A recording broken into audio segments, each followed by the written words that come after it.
हे गाईज तर welcome to my new blog. Guys आज आहे RN डेव्हलपर्सचा डे 16. गाईज आता आपण आलेलो आहे RN डेव्हलपर्सला. गाईज टाइम किती झालेला आहे माहिती आहे का? कुत्र पण नाही गाईज इथे. कोणीच नाही आहे.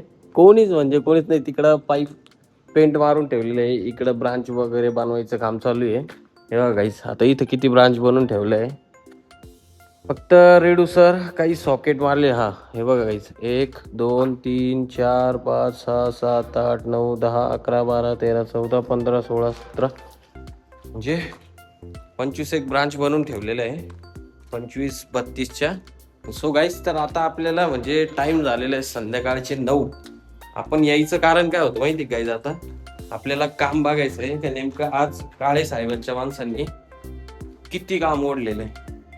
हे बघा इकडं तर काही गाईस काम दिसत नाही मला. हा हे बघा इथे येणार आहे गाईज अपराईट स्प्रिंकलर येणार आहे. सो हे बघा 1 त्यानंतर 2 त्यानंतर ही एक 3 4 एक 4 आहे गाईज.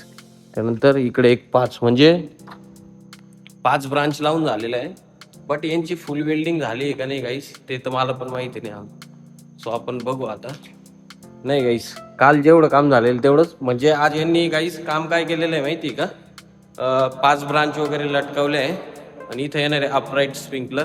पेंडन येणार नाही आहे खालच्या बेसमेंटला नाही का? म्हणजे बेसमेंटचं काम चालू आहे आणि वरती जे काही ब्रांच बनविले तेवढेच. म्हणजे आता उद्या सकाळी येऊन परत बघावं लागेल की नेमकं किती हा इकडं बघावं लागेल गाईस इकडे यांनी काय काम केलेले. हा गाईज हे बघा हा हेडर वाढवलाय त्यांनी ऍक्च्युली तिथपर्यंत हेडर टाकलाय. आणि हा तर हेडर काही टाकेलच होता काल नाही का? म्हणजे यांची फुल वेल्डिंग पण झाली. फुल वेल्डिंग पण जी होती ती प्रॉपर होऊन गेलेली. म्हणजे असं समजा का आता गाईज काल का परवा 2 का 3 दिवस झाले वाटतं आय थिंक माझ्या हिशोबाने 2 का 3 दिवसापूर्वीच या खालच्या बेसमेंटचं काम चालू केलेलं आहे पार्किंग टूचं. एवढं काम ओढत आलेलं तर त्या साईडला कोणीच नाही आहे. कारण तिकडे विषय काय माहिती का? ती नवीन बिल्डिंग बनती म्हणून वरच्या बेसमेंट वरची पार्किंग जी होती गाईस वरच्या पार्किंगचं ऑलमोस्ट पूर्णच काम होऊन गेलेलं.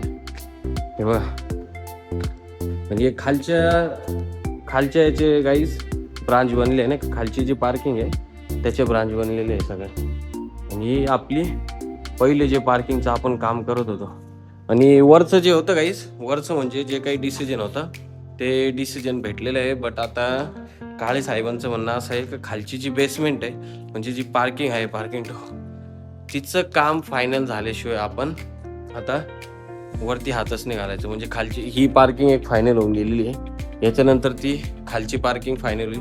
म्हणजे सगळ्या पार्किंग फायनल झाल्या म्हणजे डायरेक्ट फर्स्ट फ्लोर नाही त्या दिवशी आपण 4था आणि 5वा फ्लोर केलाच होता. म्हणजे 4था फ्लोर तर ऑलमोस्ट फायनल होऊन गेला होता नाही का सगळा. आणि 5व्या फ्लोअरचं पण डिसिजन भेटलेलं आहे. त्याच्यानंतर त्याच्या वरचा 6वा फ्लोअर आहे त्याचं पण डिसिजन भेटलेलं आहे नाही का? बट काळे साहेब म्हणताय की खालचं जवळ काम होत नाही तर वरचं काहीच काम करायचं नाही. तर चला गाईस आज तर तुम्हाला व्यवस्थित काम दाखवायला भेटलं नाही मला कारण ऑलरेडी मलाच वेळ झालेला आहे खूप. म्हणजे आता संध्याकाळचे 9 वाजलेले आहे. 9 वाजता गाईज मी साईटवर आलोय. त्याचं कारण काय का आज विजिट मारलंच नव्हतं आणि तुम्हाला पण रोज आपल्याला डेली दाखवायचं आहे का नेमकं या साईटवर कसं वर्क होतं आहे आणि किती दिवसात वर्क होतं आहे. म्हणजे विचार करा हीच पार्किंग जी होती ही एवढ्या लवकर मारली तर खालची पण लवकरच होईल.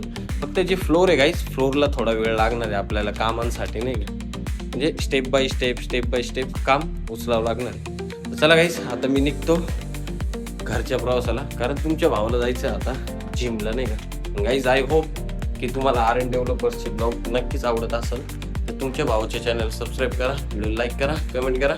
Bye bye. जय माता.